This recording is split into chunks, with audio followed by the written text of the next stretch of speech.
Jadi ini mungkin sebenarnya cerita yang cukup panjang ya sebelumnya. Jadi mungkin dulu tuh pernah ada semacam perjanjian antar ASEAN tentang trading electricity, infrastrukturnya digabung dan sebagainya. Dan ada juga rencana untuk waktu itu dibuka kebutuhan dari Singapura untuk mengimpor listrik. Dan itu juga mendatangkan minat ya dari berbagai private sectors, baik yang datang dari luar negeri maupun juga dari Indonesia sendiri.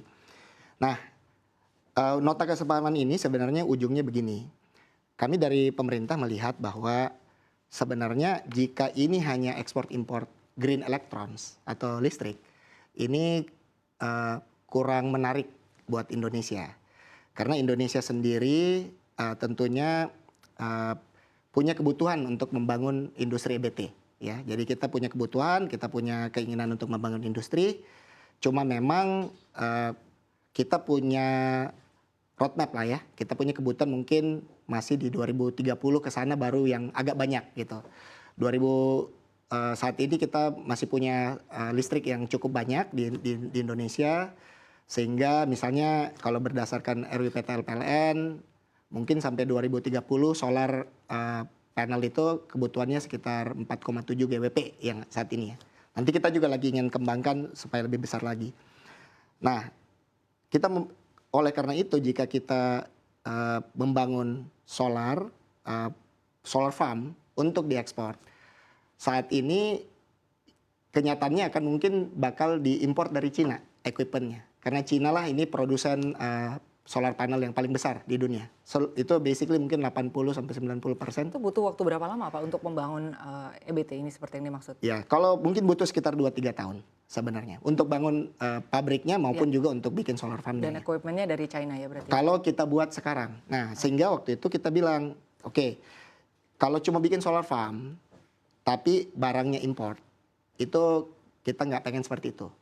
Tapi kalau misalnya kita bikin solar farm yang untuk dalam negeri maupun juga ekspor, tapi equipmentnya dibangun di Indonesia, itu akan menimbulkan multiplier effect yang jauh lebih besar. Karena ada investasi juga. Investasinya masuk bukan hanya keluar lagi kan untuk beli equipment, tapi dibangun di Indonesia. Jadi itu yang kita sampaikan ke teman-teman di Singapura. Tolong misalnya kita butuhkan adalah semua listrik elektrons yang diekspor ini, panelnya itu dimanufaktur di Indonesia. Baterainya dimanufaktur di Indonesia. Jadi kita bukan hanya bikin tanah kita dipakai untuk bikin solar farm, kemudian ibaratnya hanya installation, tapi beneran ada manufacturing jobs. Itu dealnya ya, kira-kira begitu. Baik Pak, tapi kalau kita berbicara mengenai listrik di Indonesia ya, artinya kan kita tahu bahwa sebetulnya supply-nya ini cukup baik ya, surplus lah boleh dibilang. Tapi kita lihat juga ada beberapa wilayah atau beberapa daerah yang boleh dibilang masih defisit listrik. Nah, dari daerah yang oversupply listrik terhadap daerah yang defisit listrik untuk saat ini seperti apa? Artinya infrastruktur ketenaga listrikan di dalam negeri sebetulnya sudah seperti apa Pak? Sebelum kita melangkah jauh untuk ekspor listrik. Begitu. Betul. Jadi kalau kita lihat ya memang secara umum kita kelihatannya surplus listrik ya. Memang banyak kan di Jawa Bali. Jadi sistem Jawa Bali.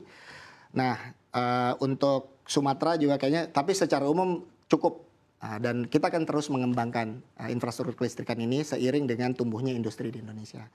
Nah khusus untuk kemungkinan untuk ekspor listrik di Singapura ini, tapi dengan tadi ya syaratnya sangat-sangat clear. Kebetulan itu akan dibangun di beberapa pulau-pulau yang dekat dengan Singapura. Pulau Sumatera mungkin.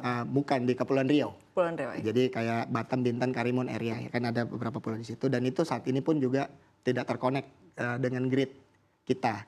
Dan ini juga harapan kita tentunya ini dua hal yang menurut kita beda untuk kebutuhan industri atau rumah tangga di Indonesia ini akan terus kita kembangkan. Yang kita bayangkan ini adalah peluang sebenarnya untuk membangun suatu industri dan juga mendapatkan foreign direct investment, mendapatkan revenue dari negara tetangga kita dalam hal ini Singapura. Karena di Singapura harga listriknya lebih mahal daripada di Indonesia. Berarti di Indonesia ini masih boleh dibilang terjangkau ya jika dibandingkan dengan listrik yang ada di Singapura. Yes, ini harusnya tidak mengganggu dengan sistem kelistrikan di Tapi Indonesia. untuk supply listrik sendiri di Singapura sebetulnya seperti apa sampai mereka membutuhkan artinya impor begitu dari Indonesia? Ya, jadi Singapura itu saat ini kan dia punya kebutuhan sekitar 8 gigawatt ya, sepengetahuan saya. Dia saat ini semuanya fosil, ya gas. Tentunya kalau mau pakai EBT dia butuh dia nggak punya resource EBT-nya dan mereka juga punya net zero komitmen dan sebagainya. Jadi oleh karena itu mereka juga memang lagi mencari supply green electrons atau listrik hijau dari negara-negara tetangga mereka ya, dari Kamboja, Laos, mungkin Malaysia, mungkin Indonesia. Nah, kita lihat ini sebagai suatu hal yang ya ini bisa kita lihat juga kalau misalnya bisa win-win buat Indonesia, bisa menguntungkan Indonesia, why not?